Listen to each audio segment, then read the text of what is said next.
Tucker.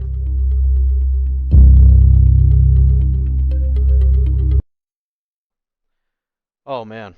Well, as we sit here, Civil War is literally trending on Twitter.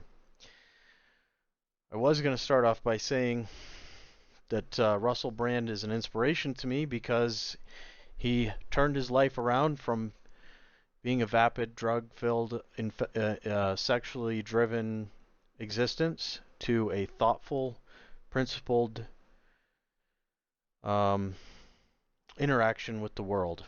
And as you can clearly see, his movement is growing because it is based in goodness and spirituality and understanding for fellow humans. With that in mind, I hope that we can all be a little bit more thoughtful before we jump straight to anger and hate and division. You cannot fight anger, hate, and division with more of the same. The bigger people, the ones who actually care about the big picture, reach out with love and work toward unity, work toward the greater good. They don't work in the darkness for evil purposes. They try and shine light. They try to bring people together. And they try to put good messages out there because that is the true way to combat bad information is with good information. Through debate, you expose the holes in other people's thinking or lack of thinking. In most cases, evil thoughts are not well thought through and will not hold up to scrutiny or debate from thoughtful, good people. This is Tucker Carlson on the Russell Brand Show. We are being joined for a world exclusive. We have Tucker Carlson with us in studio, his first interview since leaving Fox News. Thanks for joining us, Tucker Carlson. Russell Brand. As your friend and as someone who watches a lot of your videos, I'm amazed that I'm here. This is prettier even. I'm not going to give away critical details and jeopardize your safety, but this is, if people could see where you're broadcasting from.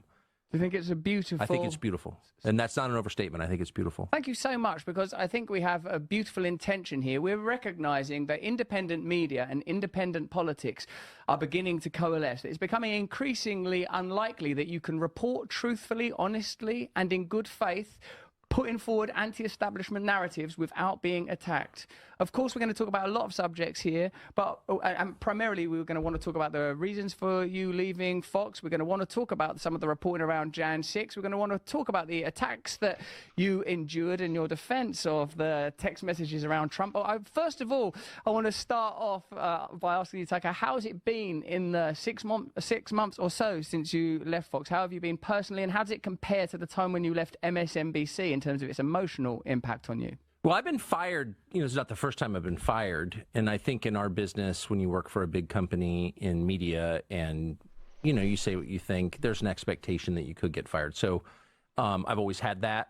And I've always tried to take the long view, not just on media, but on life. All graves go unvisited in the end. I always think that. And so I was surprised. I didn't, expect to get fired that morning at all in April. So I was shocked, but I wasn't really shocked. And I wasn't mad. It's not my company. And when you work for someone else, that person reserves the right, and in fact has inherently the right to decide whether you work there or not. And I don't know why I was fired. I really don't. I'm not angry about it. You can believe me or not, but I think you can feel that I'm not. No, I think things are going great since he got fired. And so there's a lot of speculation. Hard to get the truth when he doesn't know and the guy who fired him hasn't come out and said. But the guy who fired him also got rid of his ex-fiance for talking about good and evil and the Bible. And he was referencing some of those things. And apparently Rupert Murdoch doesn't really like God being mentioned. Neither do a lot of the powerful and wealthy, because I believe that they want you to worship money and power. and something like God or anything else that you want to worship, because humans are very prone to worship. We worship the sun, we worship celebrities, we worship science, we worship money, power. Some people worship evil, but we are prone to worship. And for maybe some people that want you to worship them, competing structures of power and worship are unwelcome. And, I wish Fox well. There was, ugly leaking, I'm a racist or whatever they leaked, or someone there leaked to the New York Times, but that's not true.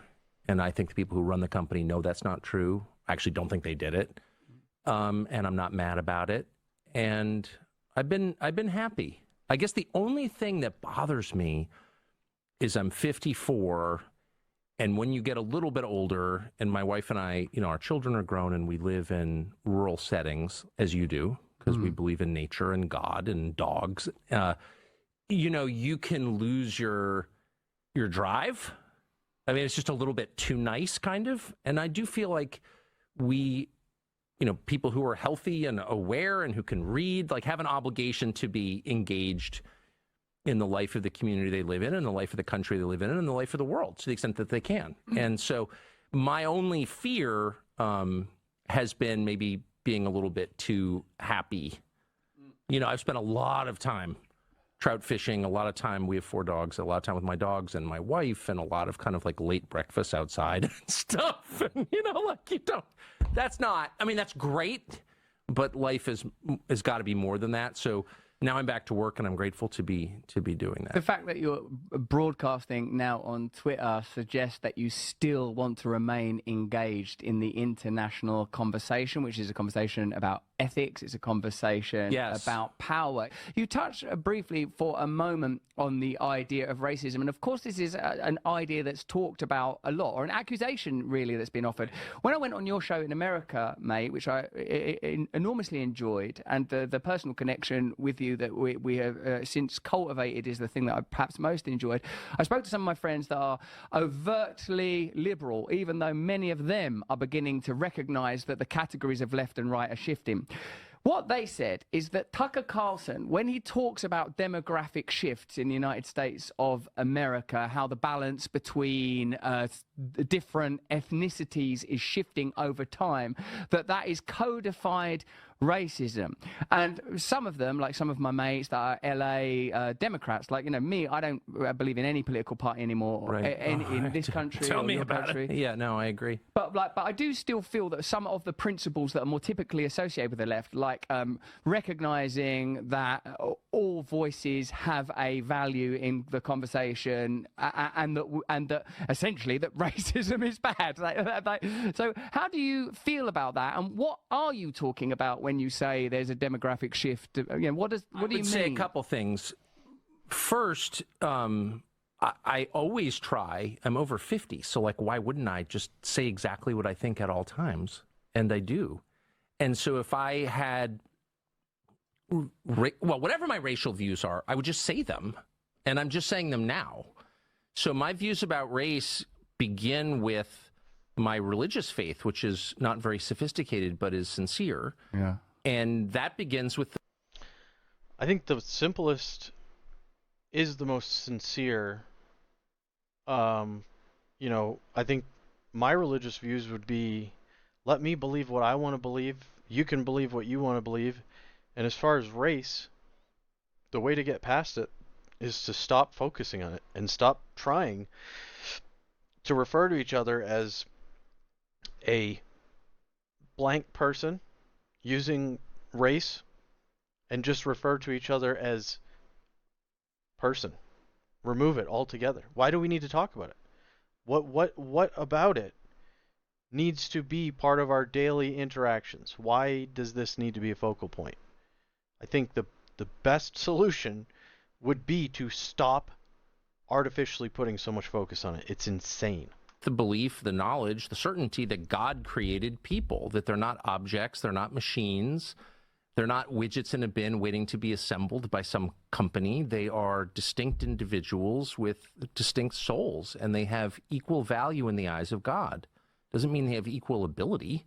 Doesn't mean they all look the same, but it means they have equal inherent value. And my politics flow from that belief. Yes. And so the idea that you would reduce people to their race and say, you know, we're going to treat this person better or worse because of his skin color is repugnant to me. And it's something that I've argued against every day that I was at Fox News, I think all of my life. You can't punish or reward people based on their immutable characteristics. Yes. Because they didn't choose those characteristics. So it's inherently unfair. It's inherently immoral. I'm totally opposed to it. And so if that's a racist position, I guess, you know, I'll just stand and take the punishment. I don't think that is. I think that's an argument against racism. I think it's wrong to reduce people to qualities they were born with. The academic definition is power plus privilege, but the conventional definition is judging a book by its cover, judging a man or woman by the color of their skin instead of the quality of their character. It's been confused on purpose to make it a one-way street. Shouldn't be a one-way street.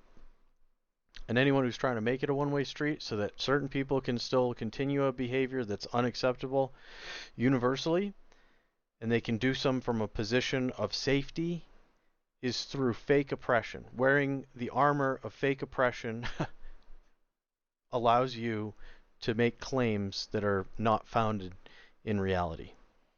And so the word oppression is being wielded as a defense mechanism for anyone legitimately saying, hey, you're trying to end racism through using racism as a weapon. You're weaponizing racism and claiming that you want it to go away. Well, your weapon goes away if it goes away. So the truth is that they want to perpetuate a certain kind of it and only eliminate the kind that they don't like. That's the truth. And anyone who disagrees, send me what laws in America there are that still exist that create a situation where certain people have less rights at a constitutional level than others. In fact, there are laws on the books that are purposely trying to address what are perceived as additional hurdles for certain groups to overcome. And some people in those groups are sick of hearing about a month about their history, and they're sick of a departure from meritocracy, which is allowing people to get into positions they are not qualified or deserving of through hard work. So true equality is not taking privilege from one and giving privilege to someone else. It is at least the attempt, and we know that we're human, so it's never going to be perfect, but it is the attempt of trying to provide everyone with equal access should they decide to apply themselves to success. And they can't control. Period. Yes. My views on immigration are super simple and I think mainstream and sensible. The fact of who lives in a country more than any other fact determines what the country is like. And so if you change it radically over a very short period of time, you're going to have a lot of social upheaval, a lot of churn. It's going to rattle people. People can't metabolize change very well at all. The Industrial Revolution led to Stalinism and then the Third Reich. Like, these are basic facts. It's not an attack on anyone's color at all. And I'm, whatever. So those are my views. I support a lot of, well, I don't know how I feel about immigration as a topic.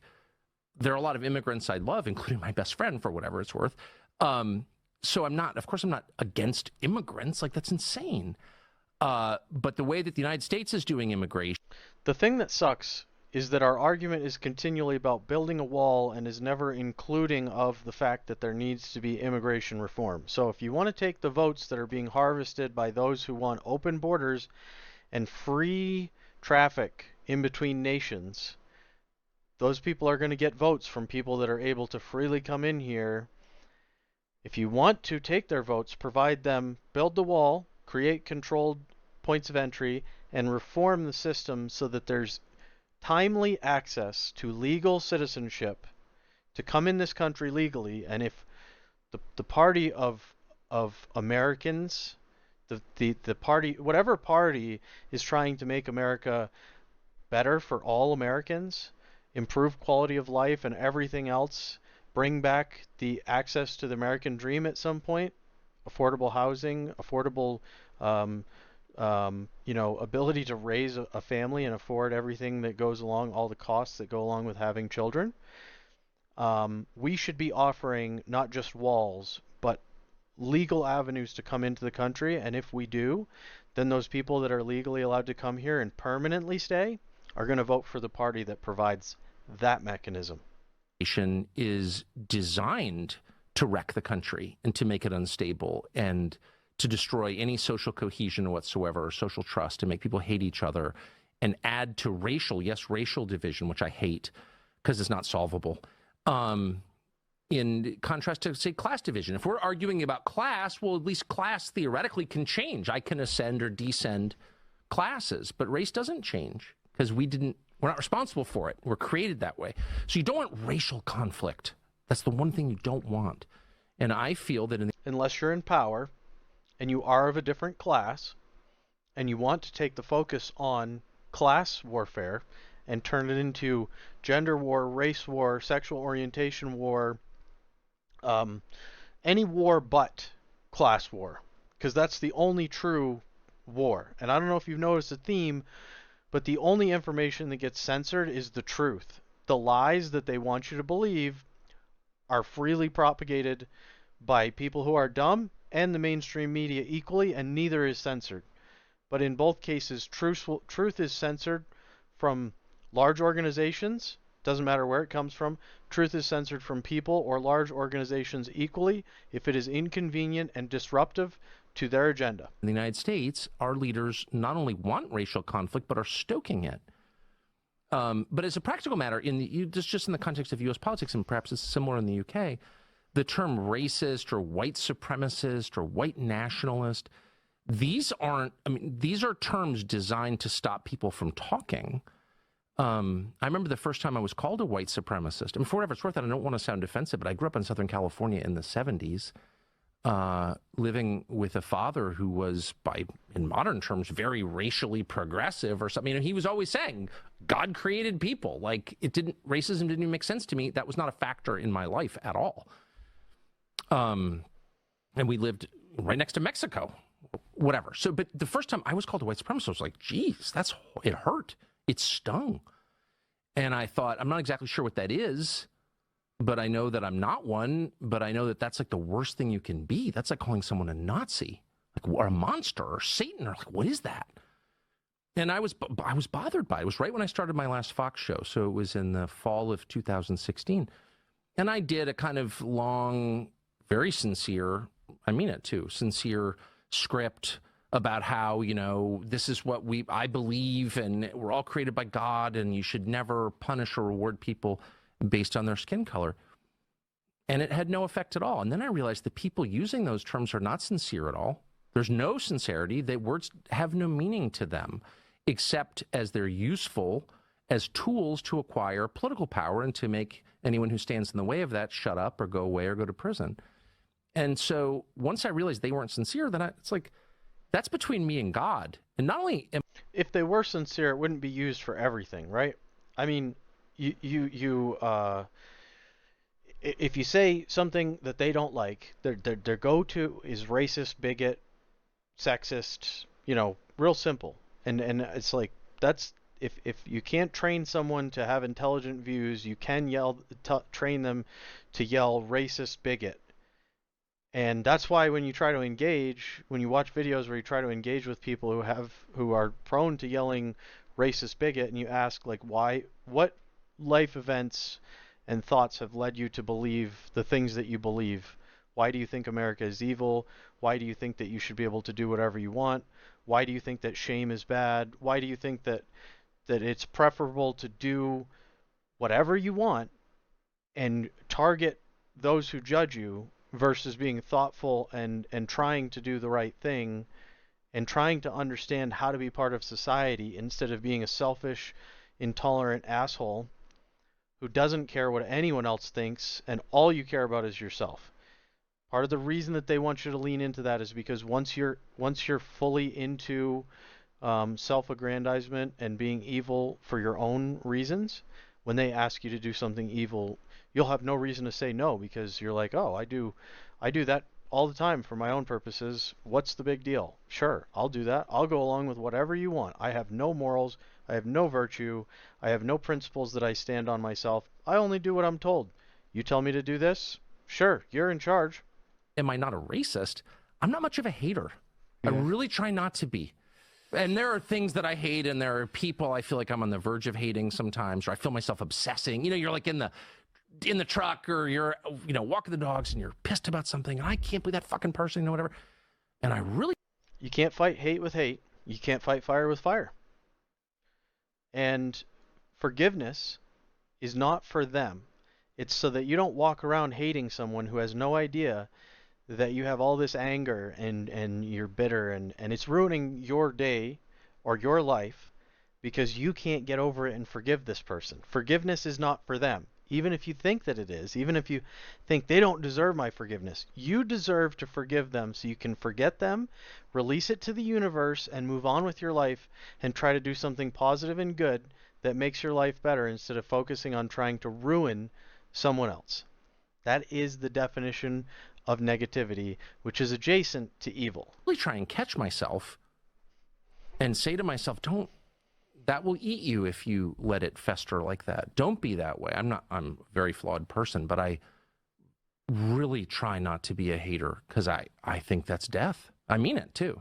Mate, so, like, I suppose what we're asking there is that it seems that you said that Trump was no longer relevant in the political conversation. He was no longer the lightning rod. He was no longer the berserker of American politics. Loads of people on our platform absolutely love Donald Trump. They see him as the solution to America's problems. They see him as the great swamp drainer. It seems you have occupied varying positions on Trump at various times. Where are you? Trump can't drain the swamp. Neither can anyone else. If you want true change, we need to go through and just elect whoever's running against these incumbents. The system is captured. The system is evil. The system is corrupt. It's the people inside the system, not the system itself. The system is still intrinsically strong and based on the Constitution, which has stood up for 3 years shy of 250 years. All we need to do is get rid of the evil people that have taken evil money and are now controlled by the evil corporate money and pushing the agenda that they're paid to push. They're paid to get elected. They're paid to legislate through lobbying. And we are divided as a result of their structure. So you get them out of office. You keep voting them out until money is removed from the process, and we engage each other directly instead of waiting for a Donald Trump or any other political figure to unite us. They're all polarizing us. Unless I can see a middle ground person that is just anti-corruption, anti-establishment, and wants to make change, I'm having trouble getting too excited about anybody because there's so much division. Even if the candidate that I want wins, it upsets me that the other half of the country hates them so badly that we will never be able to get anything done. We will never be able to unify, and move forward and create any American progress or a better life for any of us in this country as long as it's just hate, hate, hate, and division, division, division. It is absolute craziness in the streets, and Americans are not thinking about other Americans. Everybody has been trained to think about themselves and to listen to the machine and to regurgitate the same crap that gets shoved down your throat. You're passing on the abuse onto other people, Just because you are abused does not mean that it is going to make you feel better to watch other people, young people that are just coming of age and just starting to understand the system. Is that what you want them to wake up to? I'm 18. Wow, I can finally vote. And then lo and behold, the whole system is so rotten that you're sick to your stomach as soon as you figure out what is going on. On Donald Trump now, and particularly perhaps how that relates to the emergence of radical anti-establishment figures within the Democrat Party, notably RFK. Where am I on Trump now? Well, I love Trump.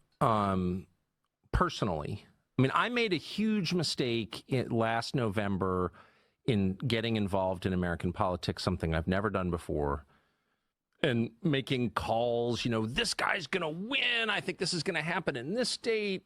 Meet your new governor, New York, stuff like that. And I was wrong on almost every call. I'm not a very astute political analyst. I'm not interested in politics. I never have been interested in politics. I'm interested in ideas. I'm interested in people. And so there's a primary going on in the United States between Trump and a bunch of other people, primarily Ron DeSantis, the governor of Florida, but others, Vivek Ramaswamy, for example. And I haven't said word one about it. Don't plan to. I think looking back on this 10 years from now, assuming we're still around, I think we're going to see Trump's emergence as the most significant thing to happen in American politics in 100 years, because he reoriented the Republican Party against the wishes of Republican leaders. But when I think about Trump right now, so it's July of 2023, I'm struck by his foreign policy views. Trump is the only person with stature in the Republican Party, really, who's saying, wait a second, why are we supporting an endless war in Ukraine? And that, leaving... Complete refusal to go to the negotiation table, hiding behind dead Ukrainians and billions of American money and weapons, in order to fight Russia for possibly offenses during the last election where Donald Trump won, where Russian hatred in America, because it was perceived that it was Russia who was responsible for electing Donald Trump, those offenses will never be forgiven. And if it is a war against principle, where you're killing real Russian citizens who are not evil and real Ukrainian citizens on the ground who are not evil, if that's the truth of it, then it's, I mean, can you get any more ideologically motivated than that? Like, there's plenty of people today that love to criticize religious figures for extreme idealism that results in the death of human beings, real human beings. If we truly are trading money and weapons for dead people because we have an irrational hatred of Russia to the point where we can't even sit down and say, hey, can we settle this diplomatically? We haven't even tried to say, can we stop the killing? Because the leadership in place right now has no interest in that. The corporate money doesn't want it. They want war because the last round of wars, the oil companies made huge money and so did the defense contractors. So why would they say no to war? Yes to war all day long.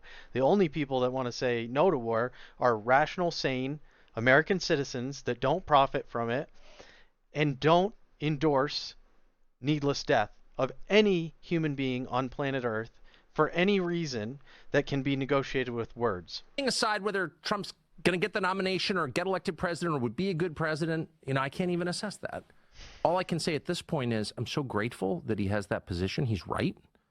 And everyone in Washington's wrong. Everyone. And Trump is right on that question. And it's a big question. That war is reshaping the world. It's reshaping the economy of the world. It's reshaping populations. I was just in Romania last week. And this is why I'm saying it's not about the president. Your vote for president, that's great.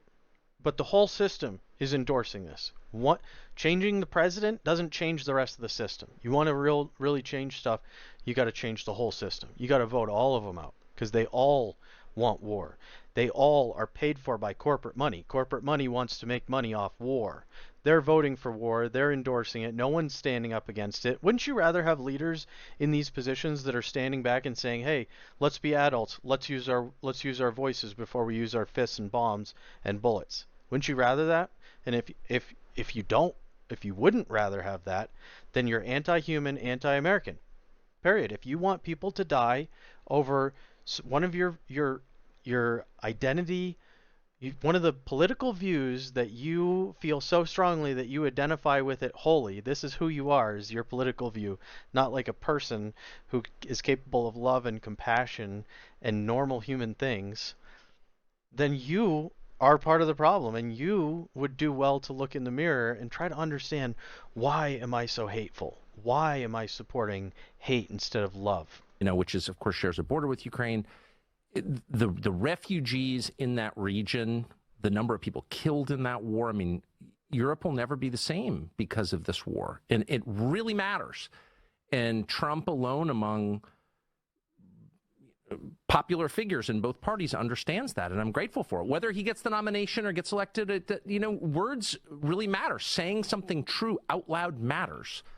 And he is saying true things about Ukraine, and God bless him. That's how I feel. So Trump generated, I suppose, a new type. It matters for us, too. Going along with censored speech agendas, being afraid to talk openly about your views because you've watched the public internet executions of people losing their jobs, losing everything, getting attacked by supposedly thousands of bots or people, we're not sure.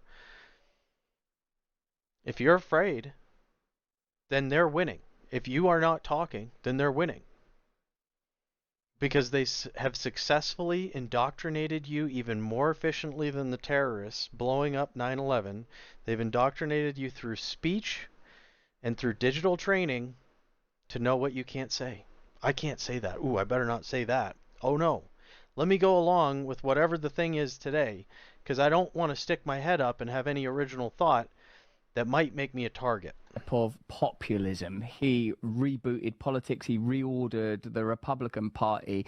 And but perhaps is it fair to say that other than the significant fact that he was less militaristic significantly than other comparable presidents, at least recent presidents, I mean by that, do you think that he delivered in office? Why do you think he remains so fascinating? Do you think that the Americans, broadly speaking, that are attracted to Donald Trump are attracted by his foreign policy stance, or do you think that there's something else? And do you not think that RFK, who is my understanding, he's been on the show a couple of times, he's now on Rumble, and I find him to be a very admirable man. He similarly is vehemently anti-war, anti this conflict, and seems to also have identified the unspoken intention to be the deracination and annihilation of Russia for globalist and economic reasons, rather than the rather naive assumption that it's in any way a humanitarian conflict. It's for democracy. That's my favorite. It's for democracy. Okay. Say the people who hate democracy. Well, I love Bobby Kennedy, and I've had him on my show many times. He announced for president on my show, which took a lot of stones on his part, given how despised I am by a lot of Democratic primary voters. I think he's a wonderful person. I'll say that. Just as a man, I admire him. I mean, he said the greatest thing any politician or any public figure's ever said to me at dinner a couple of years ago. They've gone after his family. The pharma companies and their agents in the media have really gone after his family, his siblings. They convinced a bunch of his siblings to denounce his views. So painful. And I'm so close to my family, I can't even imagine that. And I said to him, what's that like? I thought I took a lot of shit. I can't even imagine what that would be like. If my brother denounced me, I couldn't handle it. Also, if it was Buck, he would be able to provide the weapon. He would. Yeah. Well, yeah. My brother's not going to denounce me. It's my best friend and wonderful man. But anyway, so I said to him, what's that like? And he said, and I'm quoting, I probably shouldn't be quoting a private conversation, but he said this to me. He said, I've got 7 children and they all love me. I don't care. Wow. And I thought, okay, you want to distill my values into a sentence? That's the sentence. So I really admire him. I don't agree with him on everything. I do agree with him, I'll just be honest, on most things, on the big things. Yeah. And so, no, I love what he's doing. I love his bravery, which is just remarkable. The amount that man has suffered for what he thinks is true, the amount of money he's lost, the friends he's lost, he's been ostracized in a way most people can't even understand because he ticked off a drug company. Really? And he's persevered, and I really admire him.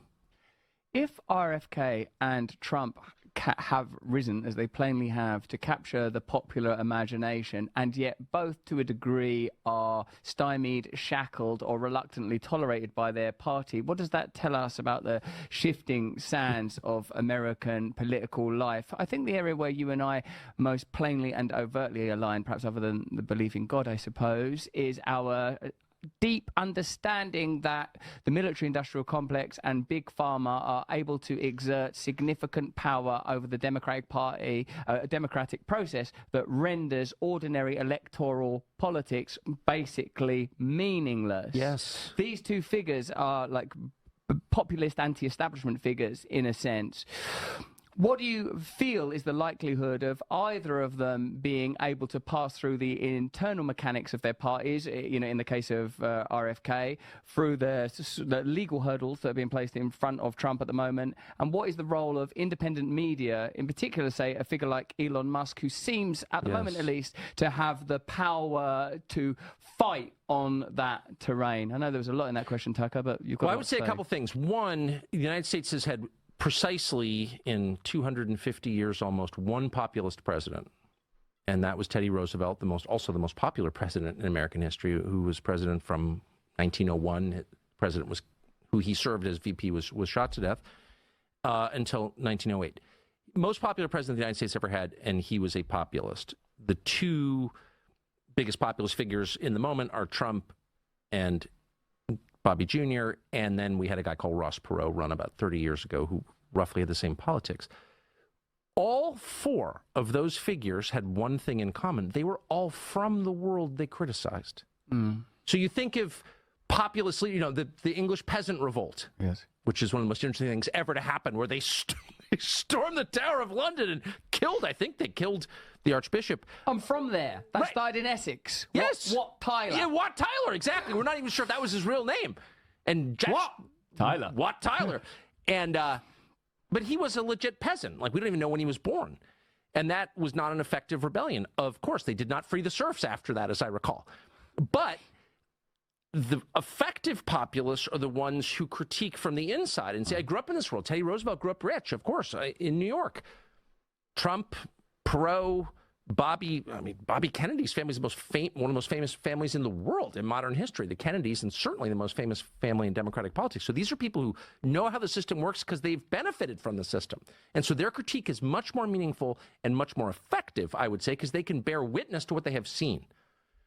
I don't think Trump has changed politics in Washington. I think the parties both have been very resistant to any kind of reform, and that's very foolish. That's a Ceausescu move. You see things changing around you, and you can't metabolize it. You can't sort of change with the moment, and then you meet a bad end when you become that rigid. I think that Bobby Kennedy and Trump will both have a very tough time getting the nomination. I'm hoping that both of them will, of course, I guess. I'm hoping that their message will be heard. I don't know. I don't even know what I hope for in the process itself, but I want them to be heard.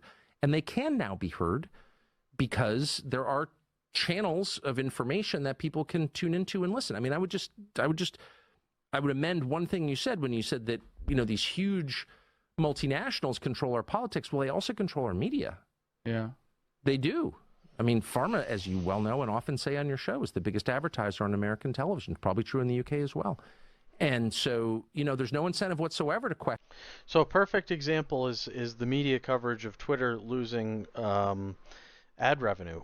Well, ad revenue is directly inverse with truth, right? Because ad revenue, if there's truth coming out against a product that they're advertising, they want to make sure that they have the flow of information captured to make sure that a video exposing, let's say, a flaw in a product or lies in an ad campaign, they want to make sure that you're not watching something that exposes the lies that they're about to tell you in the following ad, right?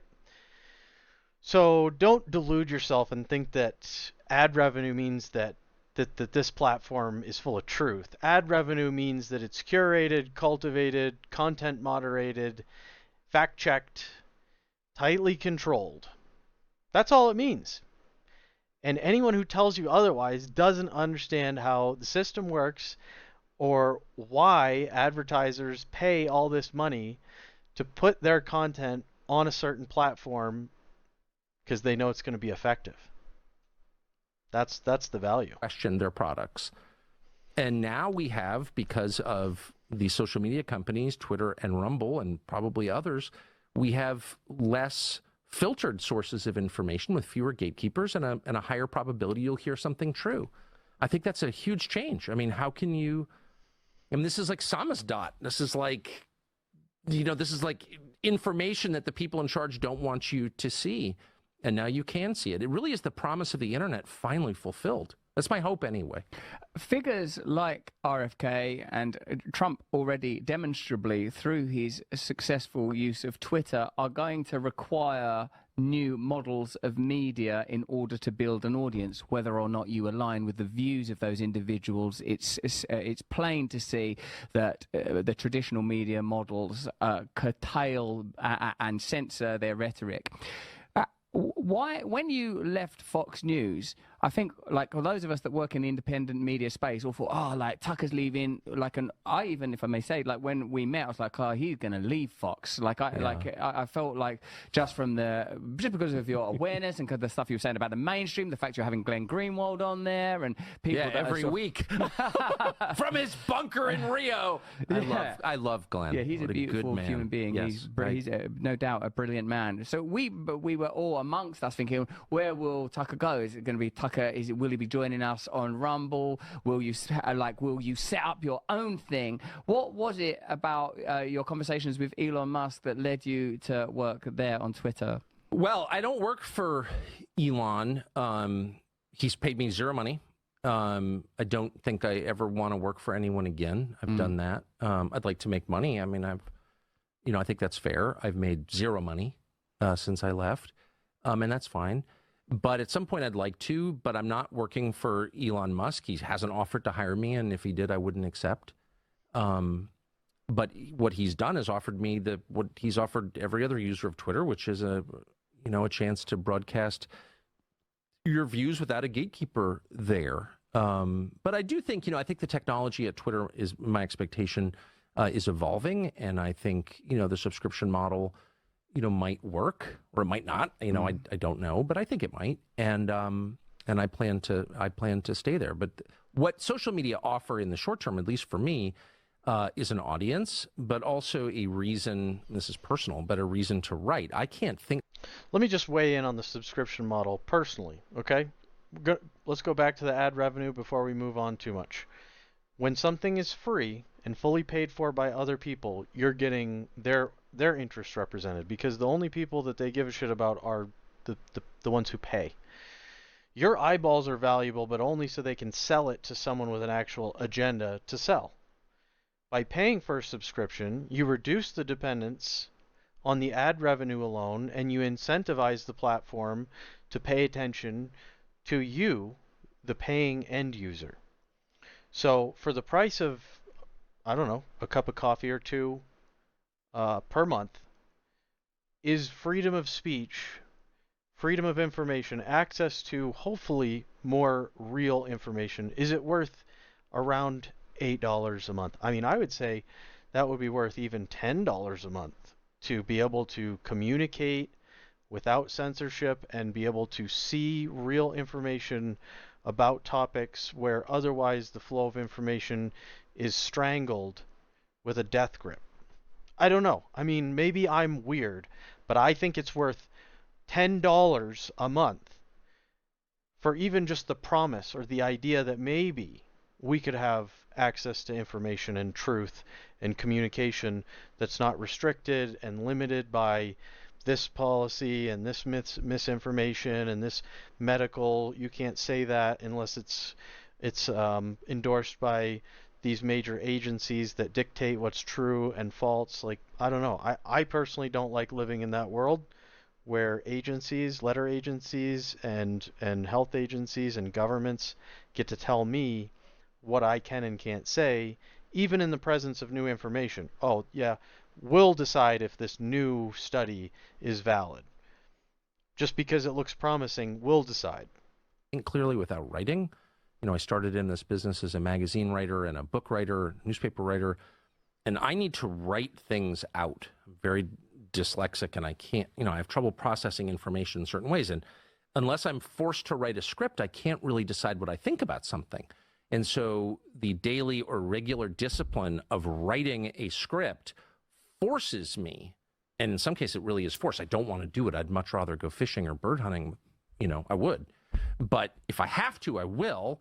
And there's something wonderful in that. Writing a script, as you know, forces you to think through everything about the issue, to have a much deeper understanding of it. At least for me, that's true. So I couldn't go too long without writing, or my IQ would drop dramatically. I don't think I'd ever recover. We had Stephen Friend on here and the other FBI whistleblower, and and importantly, and perhaps this is the most important thing about that story, one of their brothers and sisters has tattooed stick figures of me on their genitals. That's the defining issue. How has that affected his dating life? It's ruined it. I mean, I think it would doesn't have one anymore. Kind of narrow the available population down a little bit. Significantly. It's just me now. I'm the only person who sees that as an advantage. Oh, well, I am honoured. Do as you will. But also, they said, of course, these FBI whistleblowers, that the FBI had a significant number of agents, that there were other law enforcement agencies there on January the 6th. In fact, it was the whistleblowing on this subject that caused them all this grief. That in a sense, there are some discrepancies, shall we say, on how that event was initially reported on with regards to what actually went down. Now, what you've been accused of in the mainstream after you received, I think it was like 40,000 hours of footage from your man McCarthy there, was that you sort of cherry-picked, is the phrase that often comes up, footage to deliberately show that it was, to a degree, a peaceful event. What is your sincere opinion of what went on January the 6th? And why do you feel that there is yet an attempt to regard it as a deliberate insurrection? And also within that, I guess the possibility for presenting moments of peace within 40,000 hours of footage does exist. So were you sincere in your presentation, or do you have a particular perspective on how you wanted that event to be seen? I have, well, let me just say, one of my children was there working in the building and called me during it, and was right nearby when Ashley Babbitt was shot.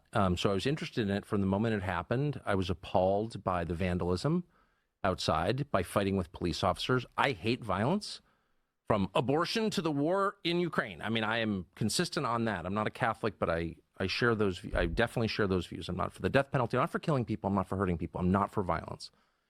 And I've had those views for a long time. So, any violence on January 6th, I oppose. I've said that many times. Was kind of happy to leave it where it was, which is this got completely out of hand. The only reason I ever got involved in commenting on it was, we did a show that night saying, well, this is awful, right? What happened? Was the lying about it was immediate. This was a racist, white supremacist insurrection. Well, okay. There was no indication to this day that race had anything to do with it at all. Like nothing. These are people who thought the election was stolen from them. There's some evidence they were right. We could debate that, but that's what they thought. That's a meaningful thing. If you've got a big population in your country that doesn't believe that your elections are on the level, you need to figure out a way to convince them that the elections are on the level, or else you can't have democracy, because it's a faith-based system. So that was the first thing I noticed. There was no effort at all to convince people, actually, electronic voting machines are secure, which they are not. By the way, that's a lie. In any country that has electronic voting machines is by definition at risk of having its elections stolen. By definition. No country that cared about democracy would have electronic. The voting process is supposed to be understandable by your average American. Unless your average American learns computer code, I'm not sure how they could see that the process is transparent and fair without taking the word of a so-called computer or programming expert. No one's going to bring that part up, though. You know, that's on you to communicate to your elected official that the process is supposed to be transparent, and by obscuring it through the use of computers and computer code, which is unnecessarily complex for a process that literally could be done and has been done by humans, I think that there's a different motive for involving computers in the process. I just don't think it's appropriate or correct to bring technology into it. And I'm not going to speak to any of the outcomes or anything else other than just empirically, electronic voting should not be allowed. Computers should be separate, especially with AI coming and all this stuff. It should be an analog process, not a digital, not a computerized process, an analog process where a human being records an analog vote, and this is all recorded by citizens of the nation. Computers are not citizens of the nation. They have no place in the voting process. This is for us humans, not for computers. Like voting machines, okay? First thing. But no one even, and by the way, many Democrats have made that point. Not now, but 10 years ago. There was no effort to reassure anybody. They immediately used it as a cudgel to make their political opponents shut up, and in a lot of cases to send them to jail. So I noticed this, and I'm like, well, wait a second. Nobody here is operating in good faith at all. They're just immediately lying with maximum aggression. And anyone who asks questions about it, like me, and if you could go back and look at the tape, my first 5 shows on January 6th were like, well, yeah, it's bad, but I don't think you're telling the truth about what actually happened. Shut up! Racist! What? So that's always the key for me. If it's like an infection, you know it's infected when it hurts. You press it, you recoil. They immediately recoiled when you asked any questions about January 6th. And that was a tip-off to me. I mean, I had no thought in my head as I watched this happen on television and in the subsequent weeks that U.S. law enforcement or military agencies had anything to do with it. That never crossed my mind. I never thought it was a false flag or anything like that. I'm not a conspiracist by temperament. I never thought that. And then I interviewed the chief of the Capitol Police, Stephen Sund, in an interview that was never aired on Fox, by the way. I was fired before it could air. I'm going to interview him again. But Stephen Sund was the totally non-political, worked for Nancy Pelosi. I mean, this was not some right-wing activist. He was the chief of the Capitol Police on January 6th. And he said, oh, yeah. That crowd was filled with federal agents. What? Yes. Well, he would know, of course, because he was in charge of security at the site. So the more time has passed, now it's been 2.5 years, it becomes really obvious that core claims they made about January 6th were lies.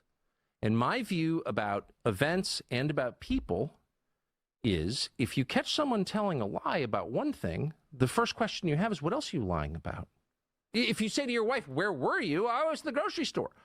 If you find out she was not at the grocery store, then it raises, okay, probably not just lying about being at the grocery store, were you? Like, what is this exactly? Why were you lying about that? And that's kind of the way I feel about January. Like, what is this?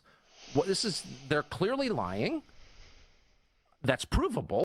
A lot of stuff like that, like Epstein, suicide, no information forthcoming. Something that's clearly a documented problem with a lot of witnesses that say that this happened and not really seemingly a priority.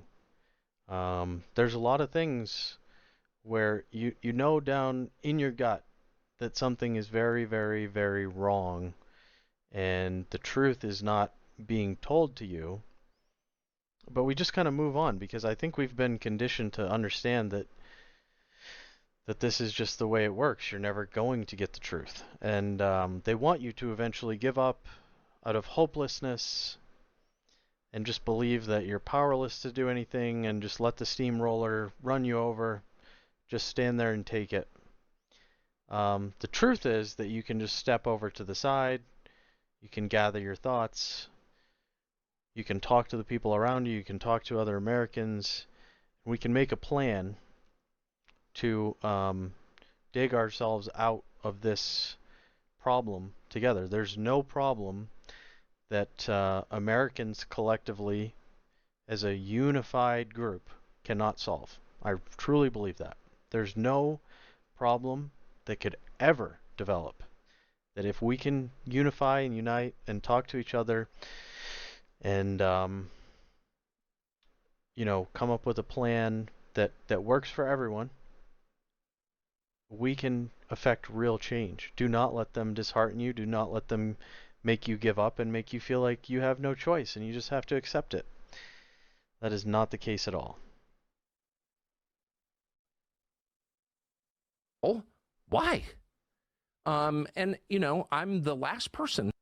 I'm often accused of being a conspiracy nut. I'm the opposite. I grew up in a very stable country, the United States, in the 70s and 80s, where people didn't indulge in conspiracies because there weren't any obvious ones afoot, right? I mean, we took things at face value. We trusted our government by and large. But the amount of lying around January 6th, and it was obvious in the tapes that I showed, is really distressing. And anyone who's covering for those lies should be ashamed of himself. And that would include almost the entire American media, including Fox News. People at Fox News. Fox News, to its great credit, let me air that, and I'm grateful that they did. But there are people there who were mad at me for airing that. Really, why? If you think I'm cherry picking it and taking it out of context, show me where. And by the way, I didn't make the claim that it was entirely peaceful. It wasn't. Police officers were injured. More police officers were injured at the riots in front of the White House the year before, but whatever. All injuries to police officers or anyone else are bad. I'm certainly not making excuses for it. But I'm asking obvious questions. You said this happened. For example, there was a guy called the QAnon shaman, Jacob Chansley. They put the guy in prison for years. There's video of him being escorted around, and the officers are opening the door for him. Surveillance tape that they hid until I aired it, showing the Capitol Police trying lots of doors, trying to get into the Senate chamber, the sacrosanct chamber that he wasn't allowed to be in, and then escorting him in. And he kind of wanders around like he's taking a hit of mescaline, just kind of, you know what I mean? And like he says a prayer, he thanks God for the Capitol Police, and then he wanders out. Now, there are a lot of conclusions you could draw from that, but you cannot call that guy an insurrectionist. That's a lie. And by the way, an insurrection is a very specific meaning, and I'm pedantic about words because they're the currency that I trade in. I mean, that's what I do. I use words for a living, so I care about their specific meanings. That was not an insurrection. It was not armed, and its purpose was not to overthrow the government. It was a spasm of rage that Trump definitely helped inspire. That's true. And at the election results. Okay, I'm not actually for that. I don't think leaders should be making people more pissed in general. But that's what it was. It was not an insurrection. And to put Jacob Chansley, an American citizen, a Navy veteran, in jail for years after he was let into the Senate chamber by uniformed Capitol Hill police officers, and then I play that and I'm the bad guy? Fuck you. Like, what do you make of that? I'm sorry, it makes me mad just thinking about it. I said I wasn't going to be a hater. That makes me mad. And I see people on other channels, it's outrageous. See, I don't want to be a hater either. But sometimes it is very hard and requires a lot of presence of mind to not let it affect you and irritate you. So, I also understand. I want to be reasonable. I want to be calm. I want to talk like adults. But certain things like this, where you see the footage and it reflects nothing like the reality that they're trying to portray. They're trying to make it seem like it was stormed, the Capitol was stormed. This dude was hanging out with the police, the Capitol Police. You know what I'm saying? He's trying to minimize January 6th. Well, but this guy went to prison. You ever been to prison? Only for visits. Right, okay. It's not very nice. You don't want to go to prison. To take a man's freedom away and call him all these names for something he didn't do and then show no remorse at all when you're exposed to have lied about it. There's a human being who was locked away in a prison. It's an outrage to me. Tucker, like, would you mind if I spoke? Sorry. Well, it's very hard to get in this position. Right? See that Iraq war, like, you know, that was brilliant when you went on that podcast and went, like, that you're ashamed that you participated and that you rallied for that war. Now to hear you talk about Jan 6, you're saying, like, that sort of at the beginning you had no axe to grind, and broadly speaking, you oppose violence of any kind, and you oppose violence. Yeah, I know, I believe you. And you oppose violence against the police, perhaps in particular. Now, though, it seems that you are inquiring, if not suggesting, that there was another aim. Are you saying that it was allowed the Capitol Police to be funded differently and more extensively? Are you saying that it facilitated further authoritarianism, that it enabled people to smear the MAGA movement, that it created more opportunity for surveillance laws and censorship? One of the sort of techniques or critiques that we use here on our channel when looking at news is, oh, does this allow people to censor more? Does this allow people to surveil more? Does this allow, for example, like a sort of, just to use a sort of something anecdotal and contemporaneous, that there's a Just Stop Oil movement in this country at the moment, and whenever you see footage of them sort of blocking roads and sort of road users dragging them out of the road because it's annoying, like you, like, and I say this as a person who sort of loves nature, loves the environment, feels that profit shouldn't be put ahead of respect and love for the environment. I can't help but feel that the media has an agenda in continually presenting us with these annoying images of Just Stop Oil getting in the way of ordinary commuters who are just trying to get to work. And I'm beginning to now critique media from that perspective. Oh, they are using this event in order to elicit these emotions, whether it's war or the events of January 6th. Do you believe that there is, as George Carlin would say, a convergence of interest between the state and its desire to regulate, and corporations and their desire to profit, big tech and their desire to capture data, the state and their need to get data? What is it you're observing? Because when I'm listening to you, you don't sound like a, you know, like a regular TV anchor anymore. And in fact, one of the things I'm offering is that that's not a role that's going to exist for much longer, because the centralization of authority is becoming so rapid and so radical that if you even work in this space, you know, with these new EU laws being passed that will mean that social media platforms will be heavily fined 6% of their annual revenue and that they can be censored. The Five Eyes countries all passing censorship laws. In a sense, to become an independent media voice will be to become an activist. So with regard to the January 6th, do you think these events are used to create particular outcomes? Do you think it's just opportunistic? And where do you feel your personal role is as an independent media broadcaster is now? Well, I think my role is to tell the truth to the extent I can see it, you know, to say what I think is true, always with the knowledge that we see everything, you know, through a glass darkly. We don't see things clearly. We don't have perspective on ourselves, the world around us. We get a lot wrong. I've gotten a lot wrong, that's for sure. But you do your best, and you cannot allow people to force you to lie, period. So that's how I see my role. I think you're asking the right question. And I asked the same thing about the climate movement. I mean, I'm bewildered by it. Apart from my own family, there's nothing more important to me than nature. I think I spend an above average time in nature, amount of time. I mean, I've organized my whole life to be in nature. So I really, really care about it. And I'm very upset about the many ways in which it's despoiled, at least in my country. I mean, nature's not doing well. The environmental movement is gone where I live. And we pollute. We put up chain stores and strip malls and pave things we should not pave. We are very tough on nature in the United States. And the environmental movement does nothing to stop that. And so my question for the climate people, and I have no doubt the climate is changing. It's always changed. I live in a place that was completely sculpted by the glaciers, which only melted 10,000 years ago. There were people living where I live in northwestern Maine when the glaciers receded. 10,000, the Native Americans, 10,000 years ago. So, like, this is a feature of life on Earth. And so I have no doubt it's changing again. And I would be completely open to the possibility that people's behavior is accelerating that change or driving it to some extent. It doesn't sound crazy to me. I don't think it's proven, but I'm open to it. Of course I am. My question is really simple. Which of your solutions to climate change disempower you? So when you act, you're a father, on behalf of your children, you are doing things because you love them. They're not necessarily in your interest. So this stuff that Russell mentioned, it sounds like there's more rules and censorship coming in Europe. Man,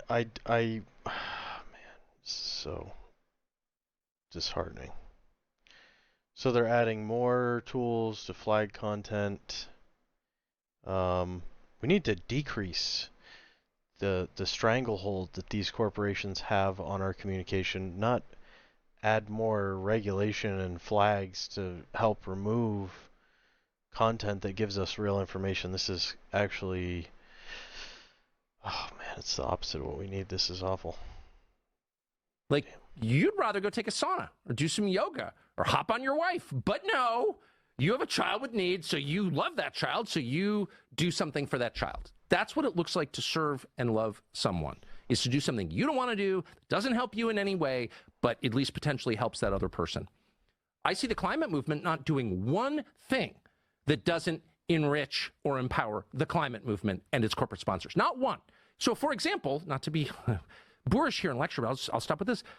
Like, if I understand, the ecology correctly, trees are like helpful if you're worried about rising CO2, correct? Because they consume it and then emit what? Oxygen. So if you're really worried about climate change caused by carbon dioxide, you'd probably be planting a lot of trees. I don't see a ton of, and I would be very for that as someone who truly loves trees and spends a lot of time thinking about trees and have a lot of trees and maintain a lot of trees. I love trees almost more than anything. Like, where's the nationwide effort to reforest the United States? I don't see it. Instead, I see a lot of solar panels from China that don't work, that actually wreck the environment, industrial wind farms that wreck where I live. Like, I live near them. I know what they do. They kill all these birds of prey. It's like they're destroying the environment, but they're becoming richer. So on January 6th, tell me one solution that doesn't make you more powerful. Yeah. There's not one. So that's an indication of bad faith to me. And of course, I'm not going to be boorish and I'll stop, but anyone who's interested in the uses to which January 6th has been put by the people in charge in Washington can look it up.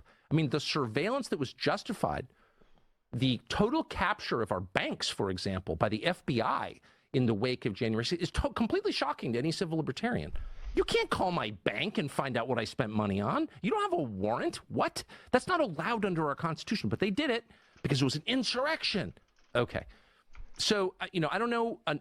I can't even guess as the mechanics of January 6th. Did the many federal agents in the crowd do this? Did they go along with it? I don't know the answer, and I'm not going to speculate. But I know in the aftermath of January 6th, that event was used by predators in our political sphere to increase their power and to disempower the population they supposedly serve. And I'm very offended by that. Not because I'm some crazed populist. I'm not. I don't want to burn anything down. I'm like very temperamentally conservative. I like to build things, not break them. But you can't look at me with a straight face and tell me you're defending democracy when you get JP Morgan to go through my credit card statements. You're lying. That's my only point. You're lying. Yes, it's a good point. So You're spinning me up, man. I suppose that both the pandemic era and the current war can have that critique equally well applied. Who benefits from this ability to surveil and impose, for example, vaccine passports? Who benefits from our inability to openly communicate on these subjects? It always appears that there is a sort of an invisible hand guiding these events, guiding the conversation, amplifying certain voices, diminishing others, and it always appears to somehow benefit centralist, authoritarian institutions, be they governmental, corporate, or financial. Anti-human, and war does it especially. And if you'll pardon me, and I don't mean this as criticism of your country, which I love, but I've spent the last week in England, and I've driven all around. It's nice, isn't it? Well, it's beyond belief how pretty it is. But one thing that just I can't get over is the stark change in architecture between 1939, when you all entered the war after the invasion of Poland, and 1945, when you, quote, won, okay? Architecture changed completely, and it went from designs that complemented the landscape around them and local material, used in ways to, I think, elevate the human spirit, to a kind of architecture that clearly hates people, that is designed to oppress the human spirit and make people feel without value, worthless, and that is ugly and disposable and made out of materials that are not worthy to be lived in, that are disgusting. And you see that not just in England, but also in the United States. Pre-war, as you well know, is a selling point for apartments in New York for a reason. Everything changed with the war. And there's something about war that changes people in a very, very deep way, down to the architecture, which is an expression of how we feel about each other. The buildings that we build to house our fellow man say a lot about how we feel about our fellow man, in my view. And after the Second World War, I mean, it completely changed, and it became very aggressively anti-people. Like, what kind of person could come up with brutalist architecture or its many tributaries, and there are many. Brutalism is just the most obvious one, but all architecture post-war is really kind of brutalist, actually. What are you saying when you build a building like that? You're saying that the people who occupy the building are worth nothing. That's what you're saying. Whereas you drive through the Cotswolds and people in the pre-industrial age with no electricity and no machines built buildings that are still standing and true to this day using local limestone and thatch. And the result was beautiful. And by the way, I'm not just saying this as an Anglo whose ancestors lived in this country. I'm saying this just as a human being. I think if you brought someone from the streets of Tokyo to the Cotswolds and said, what do you think of that building? He would say, that's beautiful. Because beauty is inherent. Every person recognizes beauty. Okay, it's not culturally specific, actually. A Shinto temple in Kyoto, I recognize it immediately as beautiful, because it is. Because it's consistent with the symmetry of nature. But the war changed. The war always does that. War makes people less human. It hurts them in some deep way. Even the survivors I'm talking about, even the ones whose legs weren't blown off. Yeah, what is PTSD? Mental wounds from war. Watching your buddies die, killing other human beings. Then you have to deal with that, even if you feel justified in the moment. If you survive war, you have another 30, 50, maybe more years to really process the fact that you have killed other human beings in the name of whatever name you did it under, whatever flag you did it under. Very easy to be patriotic and pull the trigger. Very, very hard to deal with the lifelong fallout of war. And that's why it's so difficult for people to come home and get over it. It's traumatic.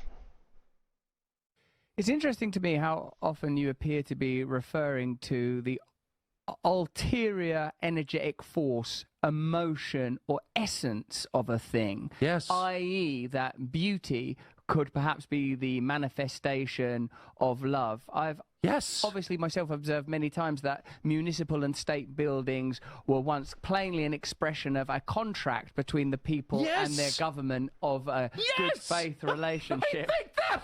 I just thought that. I walked up with my wife in the rain on a village hall in a Eastlich, in this town in the Cotswolds, and the village hall was so beautiful. And I thought, whoever built that cared about the people. It was built by the people who live there for the people who live there, and they loved the people who live there because they were related to them or knew them. And that hall, I mean, it was built by peasants without machines. Yes. It's impossible to ignore, though, that beneath these, even these architectural changes that you refer to, is an insidious economic ideology, i.e. that it's, of course, there is a kind of a disdain for the population and the public, and this disdain is something we're continually talking about, whether it's the media, whether it's the state, whether it's private corporations. You can kind of tell they don't like you, and that they don't respect you. So when populist figures emerge, i.e. most notably Trump, who somehow seems to give timbre to this idea that, hey, they don't like us very much, it's pretty plain that, you know, for a while, when you... Right there, that's Trump's appeal right there. When you were talking about Roosevelt a moment ago, that he came from the, you know, the bourgeoisie or the intelligentsia, it's sort of notable that there's a requirement for an alliance between people who understand, experientially, systemic, the way that systems conduct themselves, the way systems operate, the bourgeoisie, the intelligentsia, whatever word you want to use for that critique, and ordinary people. This, I believe, is the communicative bridge bridge that needs to be built. I've long felt that it is disgusting that most people now feel voiceless, and many people feel that their electoral agencies are not worthy of trust, media is not worthy of trust. There will never be another election, I don't imagine, in your country, Tucker, where the other side goes, oh, well done, winning that election. Whether it's the Democrats or the Republicans, the other side's just going to go, it was corrupt, it was disgusting, look at these machines, there were Russian agents involved, you can't rely on this. So there is much that needs to be healed, and obviously what we continually offer here is that what's required is indeed, beyond an investigation and an interrogation of those agencies, new systems of decentralization to move democracy as close as possible to the people affected by it, which I suppose is a principle that's evident in federalism, but something that we can discuss more in a moment. Why the hell did you leave Fox? Tell us the truth. What are you not permitted to say? Tell us. So do you think they sacked you because of Jan 6? Do you think they sacked you because you're too... Oh man, I mean, I'm like I'm just so blown away with how articulate and intelligent Russell Brand is.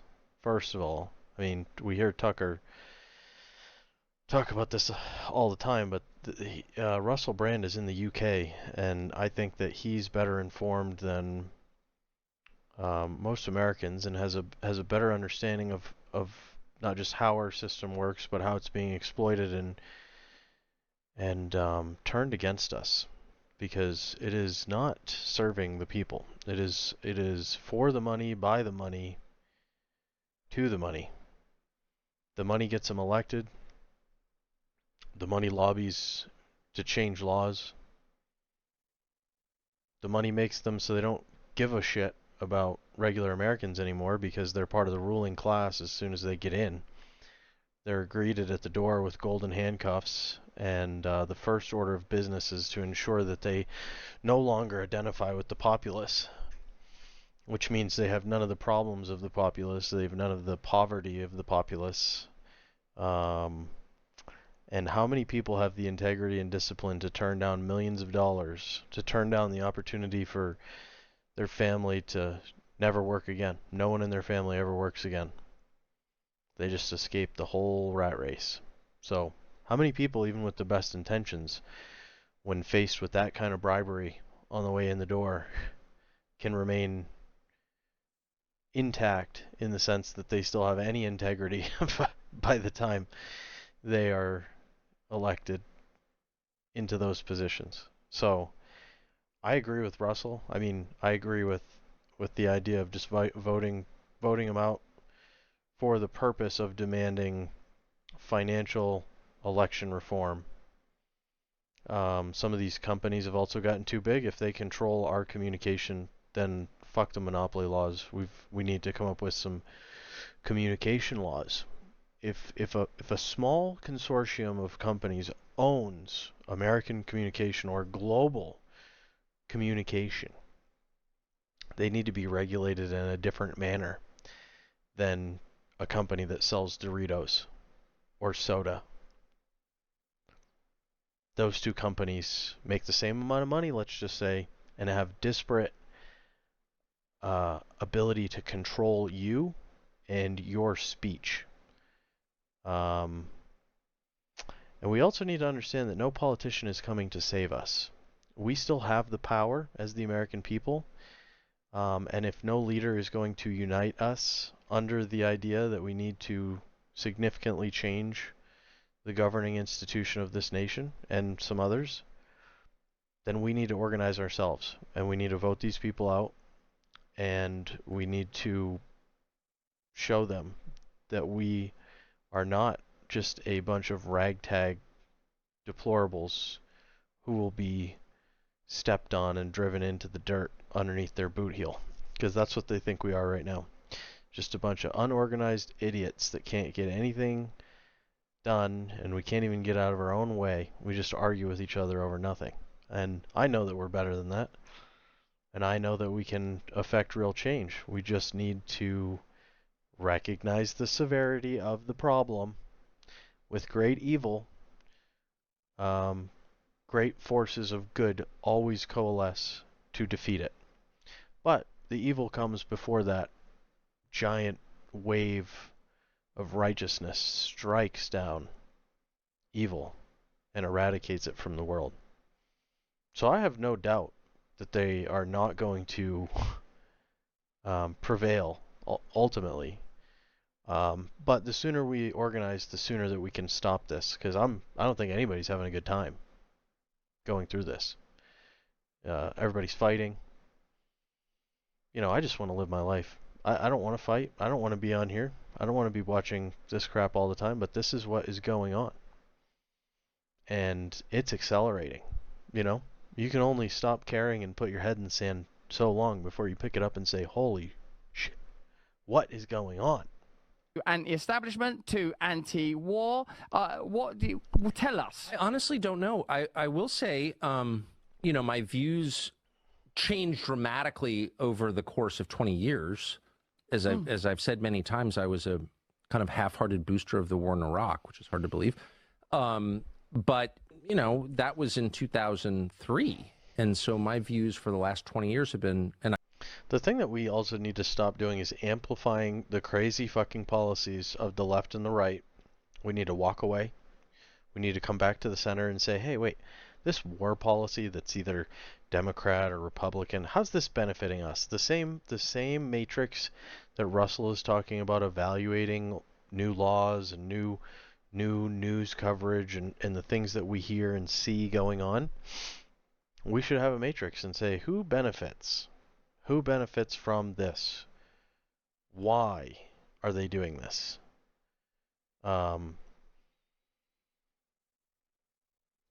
Because it's not chaos. There is a distinct plan. And they're not doing a lot to hide it either anymore. I mean, it's pretty much right in your face. Like, it's like, hey, you know, we don't like what you're doing. We're going to charge you with some crimes and see if they stick. Because that's how America works now. Just throw a bunch of crimes at you, and it's your duty to figure out how to prove that you didn't do it, because we're accusing you. And I realized, and I repented of that, and I feel sick even thinking about it now. But my views have remained pretty much the same for the last 20 years. They've evolved, you know, as things have changed. But in general, I've been skeptical of the storylines and all kinds of different things, and I certainly was for the 14 years I was at Fox. And they were always...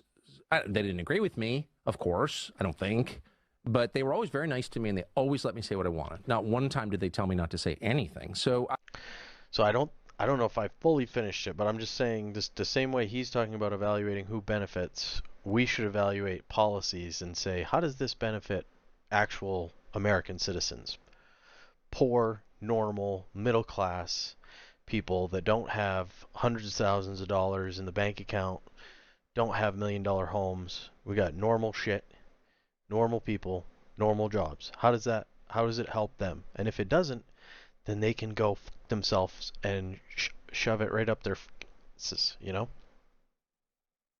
I was always grateful to Fox, and I am in retrospect grateful to Fox for that.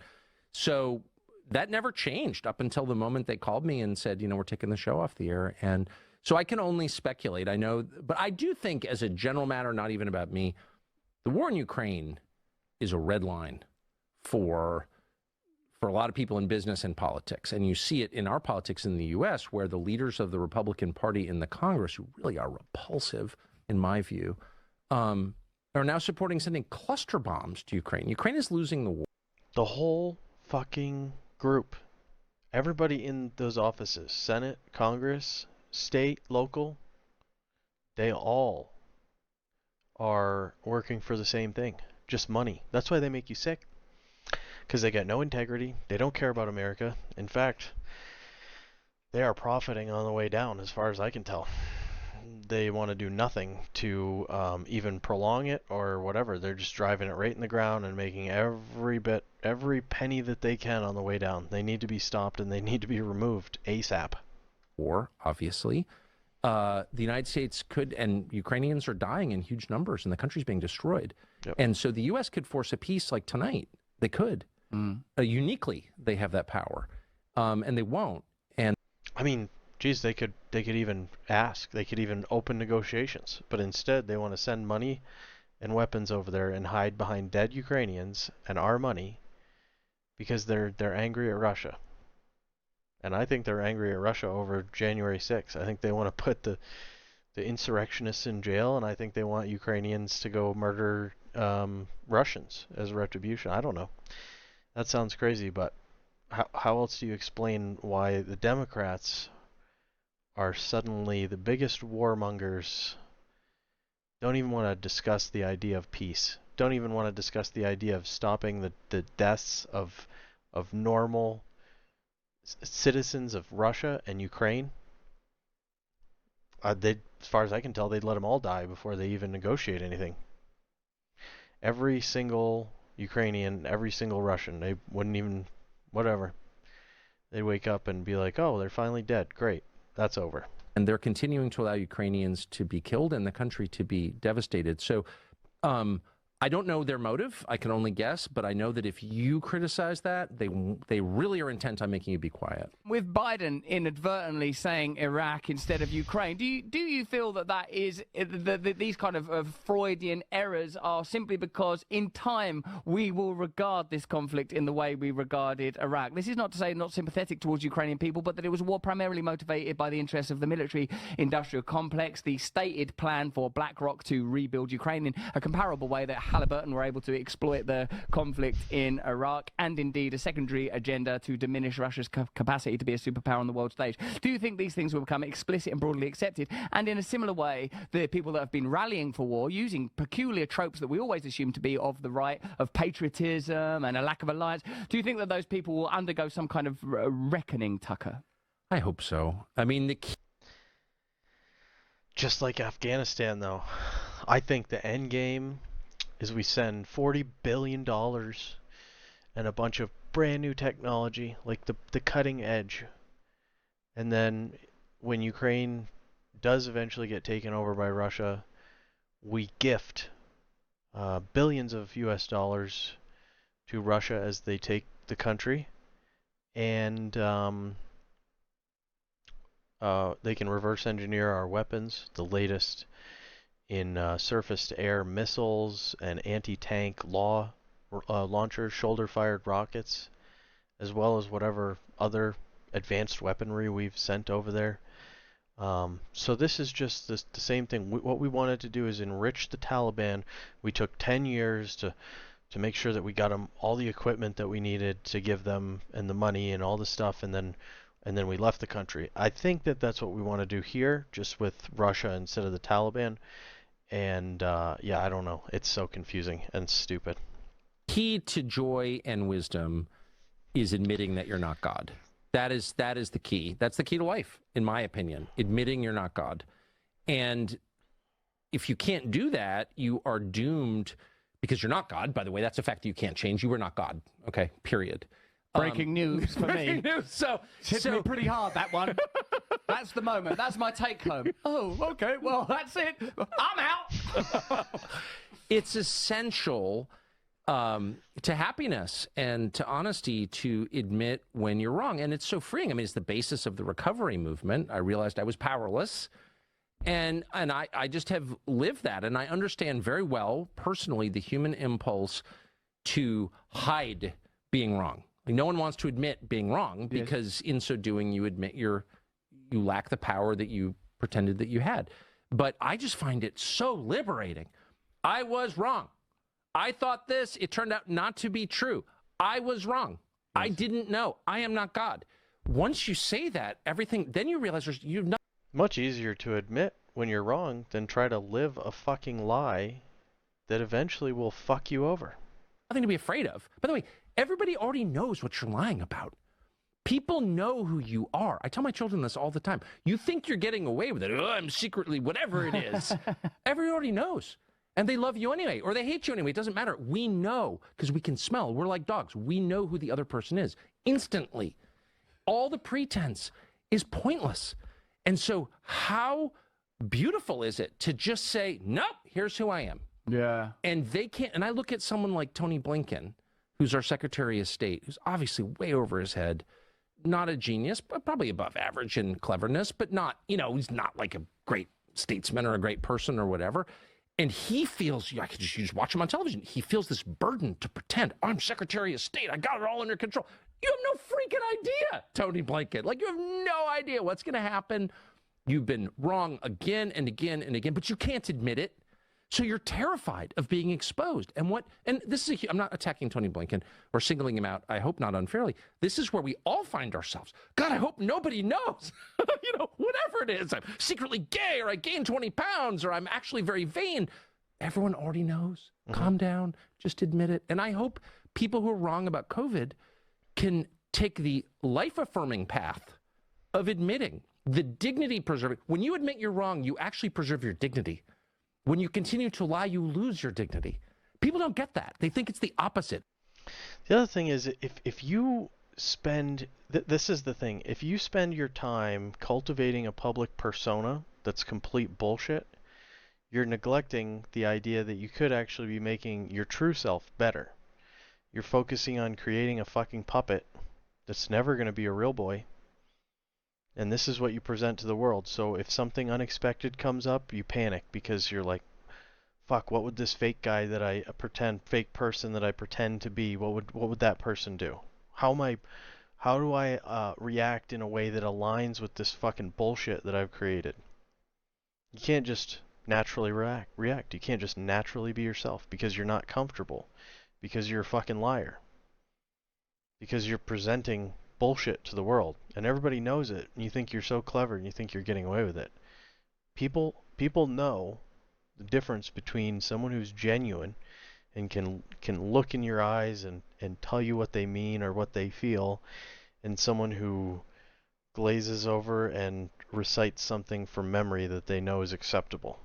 That's a fucking coward. Reciting someone else's lines because you're afraid to use your own fucking brain. Do I have to? No, I was kind of, Stop the bullshit. We all know. Admit it and become fully human. Then you can respect yourself. How can you respect yourself if you're lying? You can't. This is, I believe, the undergirding idea of perennialism by Aldous Huxley, in where he contrasts various theologies and notes that the primary idea, whether it's in the Vedas or coming from Meister Eckhart, is this transcendence of self. The acknowledgement that this vessel, this idea, this synaptic crash of self, this mess of memory and projection can be transcended through and via a connection to God. And Yes. this I was wrong ultimately becomes I was irrelevant. The Russellness is irrelevant. There is a way through this. There is a pathway. The denial of this transcendence or even this immanent relationship with a higher power, a higher force, defines our age of materialism, rationalism. All things can be measured and weighed. This is why you have lumpen and brutal block buildings, abundant, and an annihilation of elegant thatch strewn across the countryside, because there is a denial of beauty. There is a denial of God. And I feel that because they're challenges to our power. The idea that a flower is more beautiful than anything we could create, and that a white pine is more enduring than anything we will ever build. That's such a challenge. The idea that there are mysteries we can't explain. Yes. This is why they call you a conspiracy nut. This is why they become hysterical when you raise questions that challenge their version of events. Because what you're really doing, it's not even about January 6th or UFOs or the Kennedy assassination.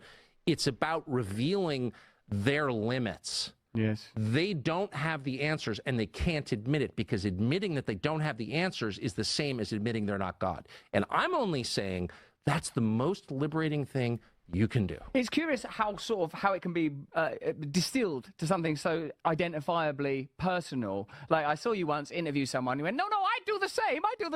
Like whenever you talk about gun laws or something, that in a way, people want feudal power. People want total power. I want absolute dominion over my life. But there now is, of course, a tendency to mask this intention. Yes. The idea that this is for your security. This is for your safety. We are trying to help you. What was it? This is what sort of busted me up, Tucker, during the whole... Just goose step for me.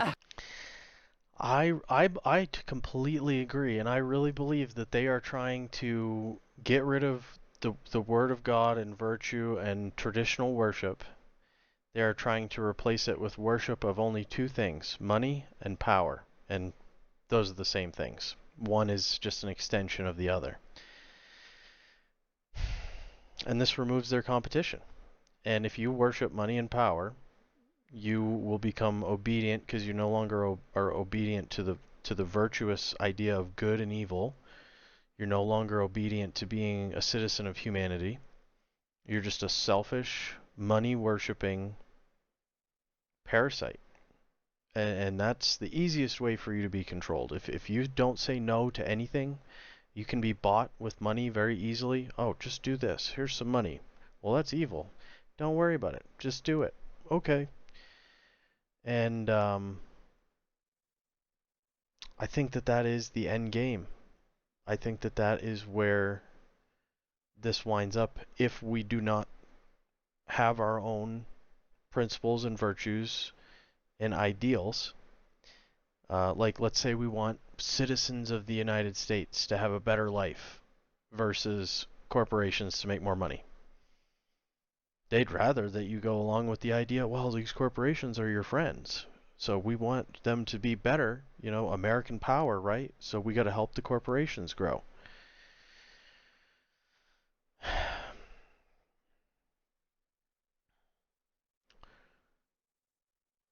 And I also believe that if we do not stop the corporate money from controlling our government, you are going to lose all your freedoms, all your rights. Everything becomes basically an extension of the capitalist system. Money runs the world, and these companies have most of the money in the world, so by extension, they run most of the world. Stop lying! What's the big deal? We just march through Nuremberg. Totally true, though. I'm more comfortable with that. Just put on a uniform and point a gun at me. Stop telling me it's for my own good. You're lying. Like, I know that's not true. Authoritarianism necessarily had to become veiled. Those kind of optics of the rallies and the flags was identifiably a problem. But the urge and the will to power has remained consistent. Of course. This is, I suppose, in a sense, where we appear to align very strongly is we don't like being told what to do, that we're willing to surrender, willing to learn, willing to take on new ideas. A few more just little personal questions. They're not personal, they're about your career.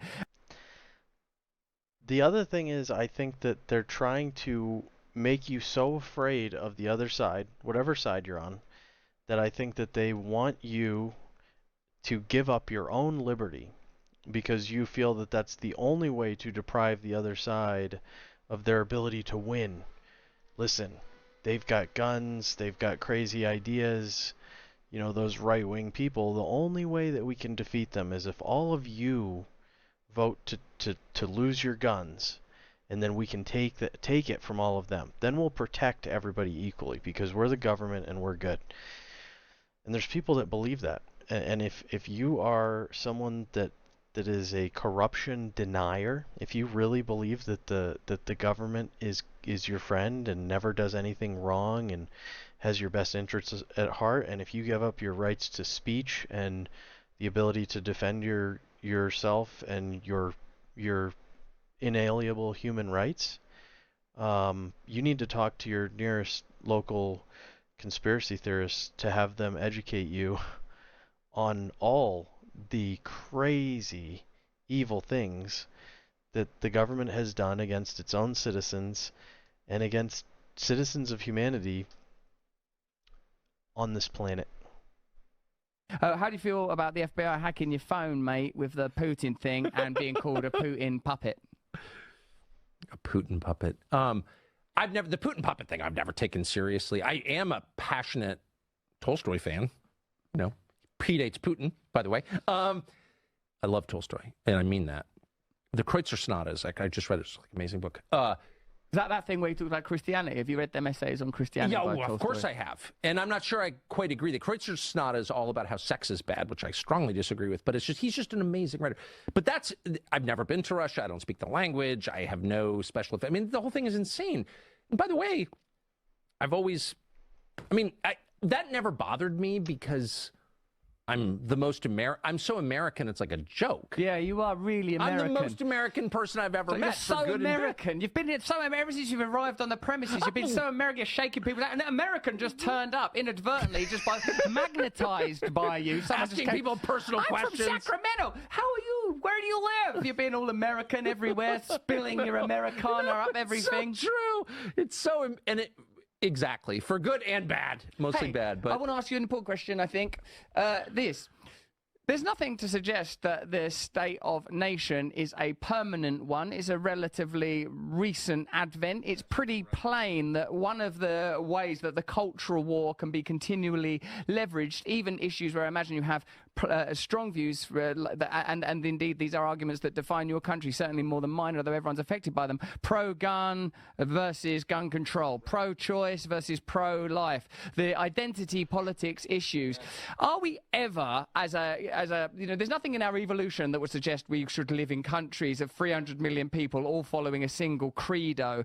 Isn't it necessary and indeed obvious that this ulterior driving energy, be that through technology or different forms of identification? I mean, imagine if like 2,000 years ago you'd grabbed someone from Iceland and someone from Sudan and someone from London and said, right, you lot, you're all the same, live together according to one. It'd be an absurd thing to do. So isn't it obvious and necessary that what has to change is the nature of democracy itself? And would you, and I guess I imagine I can guess, because you've said about, shooting's a hobby of yours, you've already said that you are anti-abortion.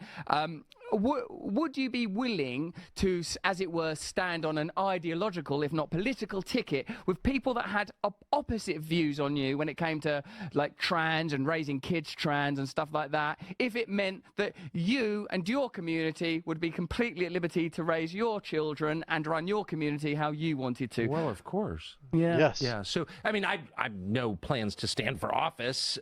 Is that the same as running for office? Yeah, we stand. You here. stand, we run. English. I've come here. Now I'll be here for a while. Simply elect me. Hey, can I have some power? And in America, we run as fast as we can. Sprinting about, gathering up them donations. But of course, and by the way, I mean, the real, like the Tower of Babel didn't work for a reason. That is commentary on, I think a presidential candidate has to raise $14,000 a day for 7 years. So there's a reason that they have to run. Written by the ancient Hebrews 3,000 years ago, but still a sort of deep commentary on people and how to organize the society. And like human differences, I said at the outset, people are united in their value. I think their value, each person's value is identical because they're all created by the Creator. But people are different. I mean, they are. I have 4 children. They're not all the same, right? People are different. And they kind of live the way they want to live. And it's sort of any effort to make them live in ways that you want them to live that they don't want to live, like, is doomed to concentration camps, kind of, in the end. Like, you need to use a lot of force to make people change basic habits that they've decided they want.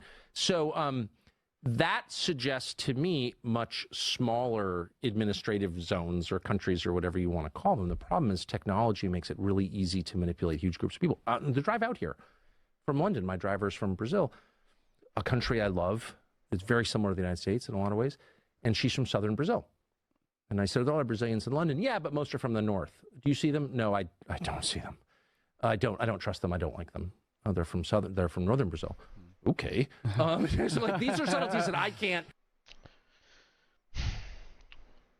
Political spending in the 2020 election totaled $14.4 billion, more than doubling the total cost of the record-breaking 2016 presidential election cycle. If that's not concerning, holy shit. So they're doubling what was already a huge problem. That's when you can clearly see that it's just about money. They're not even trying to hide it anymore. They're just, hey, whatever. Let them watch. Let's spend $15 billion. And if it doubled from 2016 to this year, I mean, you could be looking at a $40 billion election. Maybe more. I don't know. There's no spending limit, you know. These corporations have plenty of money to finance their agenda. And I said, well, why don't you split it into 2 countries? And she said, everybody wants to, but we can't because we've got a central government and it's not in their interest. And I thought that's the story of a lot of the world. Yeah. It really is. That, like, I have a lot in common with my neighbors. I lived on a street in Washington for many years where I think everyone on the street voted differently from the way I vote. There were a bunch of different races on the street, and I felt like we had a lot in common. And I think everyone on the street felt that way about everyone else because it was our street. Do you know what I mean? Yes. So, like, we would have been a pretty good self-governing country of, 11 houses or whatever in Northwest DC because we had this fundamental thing in common, which is geography. And I do think ultimately we'll get back to that because I think it's a much more natural way. Loose alliances of small places is a much more natural way to govern, in my opinion. But, we're a long way from that. Yes, and it seems that the homogeneity ultimately is driven by systems of dominion and the requirement for profit. Exactly. And that the ideology is secondary and its function is to create division. That's its point. Even when we as a team start talking about how do we talk to Tucker about trans issues, cultural issues, when we're talking about it, we start saying, oh, it's difficult, isn't it? Like, as soon as we start talking about trans athletes. So it's if you spend 14 billion and you try to raise it in 1 year, you would have to fundraise $26,000 every minute for a whole year. And I guess that's for split it in half, so $13,000 per candidate per minute for an entire year without stopping in order to raise that kind of money. Or virtue signaling or positive affirmation, it becomes, in a sense, it becomes divisive. My personal position is, like, the way I want to raise my children how I want to raise my children. Of course, you have to immediately caveat that with, of course, there are some areas where you think, well, what if people are mistreating their children in ways that are obvious? You immediately have to asterisk that. But that aside, I want to raise my children how I want to raise my children. I don't want anybody else telling me how to raise my children, and I recognize that the price of that is other people are going to raise their children how they want to. And the aesthetics of that and the descriptions of that are almost none of my business. Well, I couldn't agree more. I couldn't agree more. I mean, that's a whole separate, the question of whether you should be told how to raise your children by people who don't have children, which is where we wound up now. I couldn't agree more. Okay, so here we are. Like, is it possible for anyone left in the mainstream media to say what they think? That's from @Lorna, who's one of our followers on Locals. I can answer that really clearly. No. No. I mean, you can within certain boundaries. Like you can be against Bud Light or for Bud Light or whatever, but you can't say Ukraine is not a democracy, so stop saying we're fighting for democracy. You cannot say that. Right. No one does. Hey, this is from @SunPatchPatriot. With all these conspiracy theories coming out as true, is there anything that is still covered up that you think holds weight? Now with there's more information about UFOs and stuff, do you think there's anything that's not been uncovered that you can... Yeah. I mean, Biden just reclassified the Kennedy documents 60 years after his assassination. No one, even peripherally involved, is still alive. So what could possibly be the sources and methods that were supposedly showing the world by declassifying these are so outdated they're irrelevant. They were using disappearing ink in 1963. So why in the world would we be continuing to hide the truth about the Kennedy assassination 60 years later? And of course the answer is obvious, because it implicates not individuals but institutions. And reveals them as complicit in a murder and in the overthrow of the U.S. government. And the U.S. government is complicit in the overthrow of the U.S. government. And that's the truth. I know that for a fact because I interviewed someone who saw the documents. And so, we have a long way. Look, the bottom line is, unless there is a compelling reason that relates to imminent physical security of citizens, we should never hide the truth from the population in a democracy, period. Because that is incompatible with democracy. Secrecy is incompatible with democracy. How can I'm running the government, but you can't tell me what the government's doing? That's not democracy. It's something else. And don't insult me by calling it a democracy, because it's very much not. And so, yes, there's much that remains secret. I'm not going to speculate. You don't need to be conspiracy nut. We have, in the United States, we have over 1 billion federal documents that remain classified. 1 billion, going back to the Second World War. So that's a democracy? That is not a democracy. It's just not. Tell me how it is. Yes, in a sense, the very category of classified, except in matters of national security, obviously indicates a kind of parental relationship. You used the metaphor. Thank you. That's exactly, I'm stealing that. That's exactly, it indicates a parental relationship. That's right. And I didn't sign We're locking up for the that. bedroom door. You can't know what's happening in here. Yeah. I want to know what's going on in there. Although, when I did look once, it was disgusting. You can follow Tucker on Twitter, obviously, at Tucker Carlson, where you can see upcoming interviews with Ice Cube and the Tate brothers. Yeah, maybe I'll ask you about that and interviewing them Tate brothers. We're going to go over to locals now. Press the red button on your screen. We'll just chat for about 10 minutes. Also, I'm in a pull-up competition with RFK. I've got to beat RFK in a pull-up competition to raise 100 grand. You can donate by going to kennedy24.com/pull-up. He's going to kill me. Have you seen his mad white? Look at his arms, Tucker. His arms are thicker than my torso. He's 69 years old. Look at the bar he's using. It's like a murder weapon. How can I compete with that? I'm never going to get there. We've already got, like, we're up to 21 grand. So if you, 24 grand. If you don't want me to have a competition with this man who will plainly win, donate to that campaign. If you're watching us on Locals, we'll see you in a second for a little more chat. Join us next week, though. Not for more of the same. We'd never insult you with that crap. But for more of the different. Until then, stay free. Oh man, what a pleasure to listen to the two of those, to those two people discuss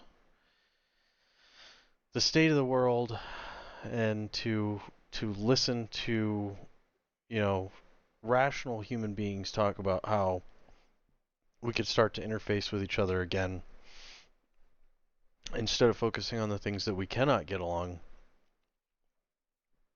the things that we could agree upon and start to build a relationship between Americans again. Fuck the system, fuck the government. If they want to divide us, then we just go around them. We live next door to each other. We have to do something, because if we don't, we got no one to blame but ourselves. Anyway, I love you guys. Hope you enjoyed the interview. Take care. And I will see you again soon.